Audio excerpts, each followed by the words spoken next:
Welcome. आज की class में हम पृथ्वी पर ऊर्ध्वाधर ऊपर फेंके गए पिंड पर कोरियोलिस बल का क्या प्रभाव होता है वो कैलकुलेट करेंगे। ये पृथ्वी सतह है और पृथ्वी सतह पर जिस बिंदु से हम पिंड को ऊपर फेंक रहे हैं किस दिशा की तरफ प्रक्षेपित करेंगे, फेंकेंगे उसको के प्राइम दिशा की तरफ, जेड अनुदिश की तरफ। और पिंड को जब हम प्रारंभ में जिस वेग से उसको फेंक रहे हैं वो उसका प्रारंभिक वेग है, वो क्या है, u है। और हम जानते हैं कि ऊपर जाते हुए पिंड पर पृथ्वी के गुरुत्वाकर्षण बल के कारण उसके वेग में क्या होगी, कमी। और जब ये पिंड अपनी अधिकतम ऊंचाई पर पहुंचेगा, दैट मीन कैपिटल H, उस ऊंचाई पर कण का जो वेग है वो क्या हो जाएगा, 0 हो जाएगा। लेकिन उससे पहले किसी बिंदु पर पिंड का वेग जो है वो हम गति के प्रथम समीकरण से बता सकते हैं। तो आज का टॉपिक है पृथ्वी से ऊर्ध्वाधर ऊपर फेंके गए पिंड पर कोरियोलिस बल। तो स्थिति हमने पहले बता दी। तो इस t समय पर, सीधा लिखता हूं मैं, t समय पर पिंड का ऊर्ध्वाधर, ठीक है, ऊर्ध्वाधर का मतलब क्या हो गया, z' वेग, बोले क्या हो जाएगा, v prime is equal to u minus gt, ठीक है। और डायरेक्शन किस तरफ, k प्राइम के अनुदिश, तो k प्राइम डायरेक्शन में, ठीक है। नेक्स्ट, और पिंड पर अगर उस स्थिति पर, ठीक है, स्थिति पर अक्षांश लेम्डा है तो घूर्णी निदेश तंत्र यानी पृथ्वी का कोणीय वेग, that is omega prime is equal to omega cos lambda J prime plus omega sine lambda K prime, ठीक है। तो पिंड पर कोरियोलिस बल का मान हम ज्ञात कर सकते हैं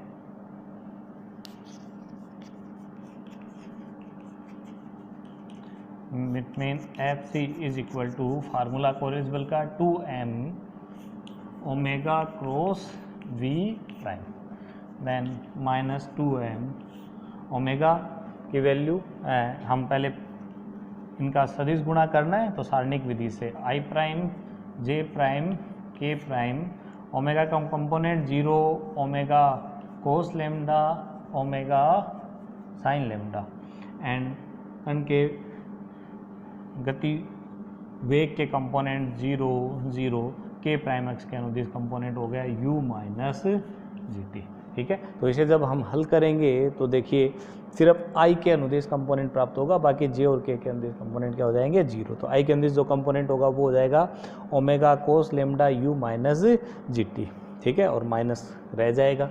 तो कोरियोलिस बल Fc is equal to minus 2m omega cos lambda and u minus gt, ठीक है, minus 2m omega cos lambda u minus gt, ठीक। डायरेक्शन क्या आएगी, i के, ठीक है, i प्राइम के आएगी, लेकिन यहाँ पर क्या है, माइनस का। तो इट्स मीन पिंड पर जो कोरियोलिस फोर्स है वो किस डायरेक्शन में हो गया, i माइनस i प्राइम है ना, तो इसका मतलब क्या हो गया, पश्चिम दिशा में। तो पश्चिम दिशा में ऊर्ध्वाधर ऊपर फेंका गया जो पिंड है वो किधर विक्षेपित होगा, पश्चिम दिशा में। जो नीचे गिर रहा था वो किधर विक्षेपित हो रहा था, पूर्व दिशा में। तो इस प्रकार ऊपर फेंके गए पिंड पर जो कोरियोलिस बल का प्रभाव है वो पश्चिम दिशा में, मीन्स माइनस i प्राइम अक्ष के अनुदिश प्राप्त होगा।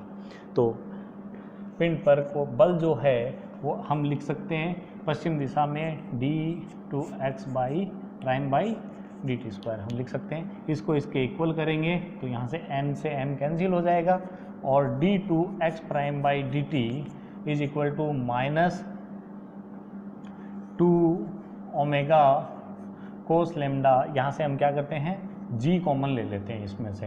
तो g कॉमन ले लिया तो ये रह गया u बाई जी और माइनस क्या हो गया टी। देखिए ओमेगा जी यहाँ बाहर आ गया और ये दोनों जो पद हैं ये समय की विमाओं में रह गए। तो आई प्राइम जो है इसको हम क्या कर देते हैं कैंसिल, क्योंकि इसको हम आई प्राइम के अंदर से लिख रहे हैं। ठीक है, ये माइनस हमने इसलिए रखा है क्योंकि ये माइनस ये बता रहा है कि ये जो विस्थापन है यह पश्चिम दिशा की तरफ आएगा, पहले से विपरीत, पहली स्थिति के विपरीत। चलिए इस का हम करते हैं समाकलन। तो जब हम इसका समाकलन करते हैं तो इसके समाकलन से हमें प्राप्त होता है dx prime by D T is equal to -2 omega ji cos lambda. समाकलन किया तो ये आ गया u by G T minus T square by 2 और प्लस एक कांस्टेंट। अब इस कांस्टेंट को डिफाइन करने के लिए वही प्रारंभ में, तो प्रारंभ का मीनिंग हो गया t बराबर 0 पर। t बराबर 0 पर कण का क्या पश्चिम की दिशा की तरफ कोई वेग था? नहीं। कण का t बराबर 0 पर जो वेग था कण का प्रारंभ में वो सिर्फ किधर था? ऊपर की ओर था, k प्राइम के अनुदिश। ठीक है, क्योंकि हमने पिंड को ऊपर की तरफ फेंका है एग्जैक्ट। तो it's mean dx prime by D T जो है वो क्या हो जाएगा 0। तो ये दोनों वैल्यू यहाँ पुट करेंगे तो समाकलन का मान भी क्या आ गया 0। तो पिंड का जो विस्थापन है वो आ गया dx prime by D T is equal to ये क्वांटिटी, कांस्टेंट का मान क्या आया 0। अब इसके बाद में जो हम समाकलन में कांस्टेंट की वैल्यू को पुट कर देंगे तो हमारे पास में ये इक्वेशन रह जाएगी। अभी इसका हम एक बार और समाकलन करते हैं।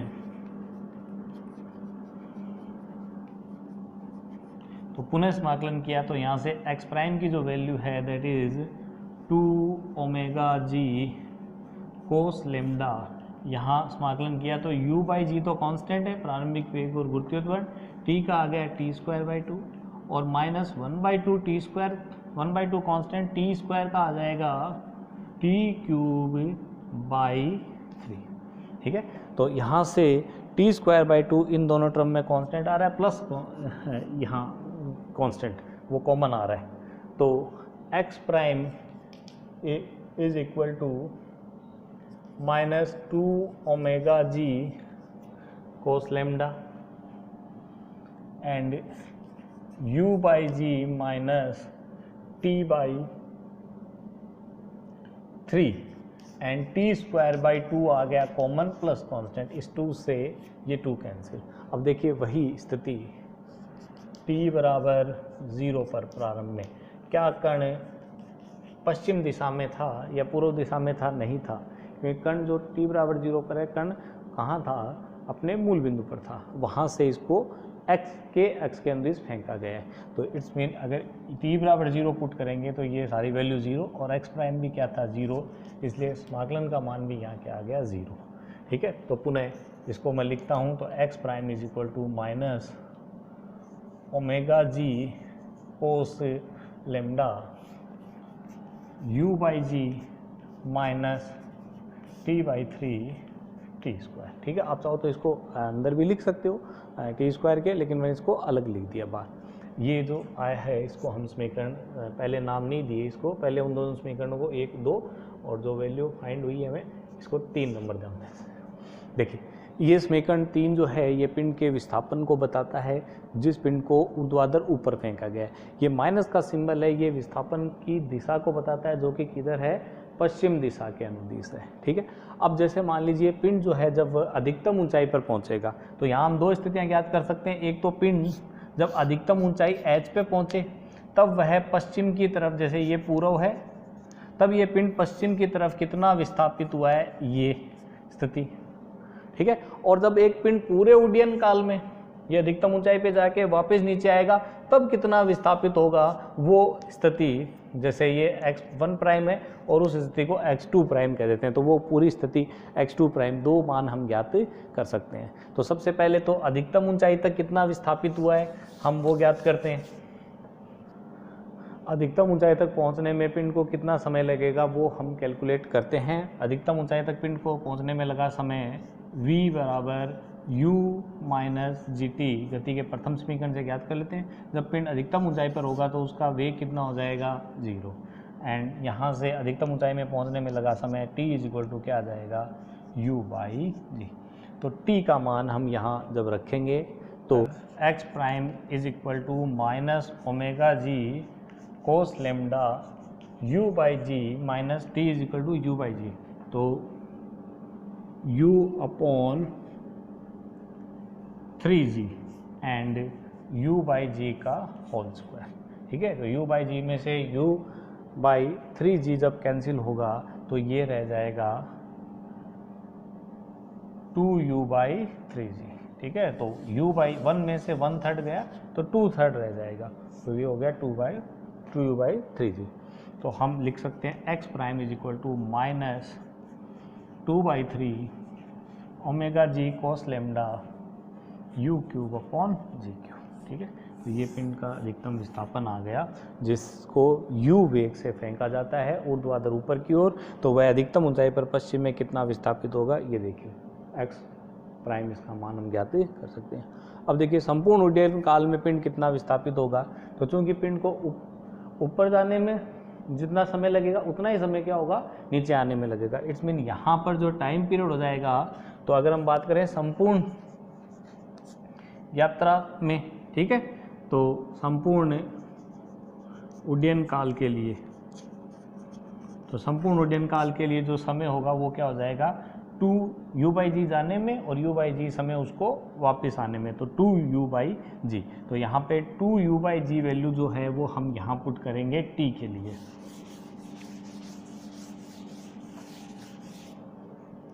Then x prime is equal to minus omega ji cos lambda u by ji minus 1/3 कितना आ जाएगा 2u बाई जी, एंड क्या आ जाएगा टी स्क्वायर की वैल्यू 2u बाई जी का होल स्क्वायर। ठीक है, इसे हम सरल करते हैं। x prime is equal to minus omega ji cos lambda. अब देखिए u बाई जी में से 2u बाई 3g यानी 1 में से 2/3 कैंसिल हुआ इस बार, तो 2/3 कैंसिल हुआ तो कितना रह गया 1/3, तो ये हो गया 1/3 u बाई जी, और यहाँ से ये आ जाएगा 4u square by ji square. तो ये 4/3 हम यहाँ लिख सकते हैं, तो ये हो गया माइनस 4/3 और ये हो गया u क्यूब अपॉन जी क्यूब, तो u क्यूब अपॉन जी क्यूब। ये देखिए ये आ गया संपूर्ण उड्डयन काल में पिंड का विस्थापन प्रारंभिक वेग u के पदों में। अब अगर आपको प्रारंभिक वेग की जगह पिंड की ऊंचाई h में अगर इस समीकरण को प्राप्त करना है, जो कि मोस्टली एग्जाम में पूछा जाता है, तो हम प्रारंभिक वेग u को h से रिलेट कर देते हैं।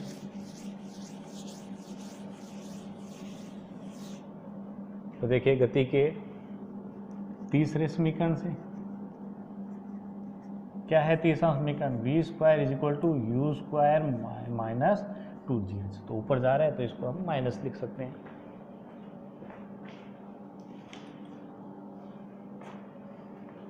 तो अधिकतम ऊंचाई पर वेग कितना हो जाएगा 0। It's mean u square is equal to क्या लिखा जा सकता है 2gh, and u is equal to 2gh की पावर 1/2।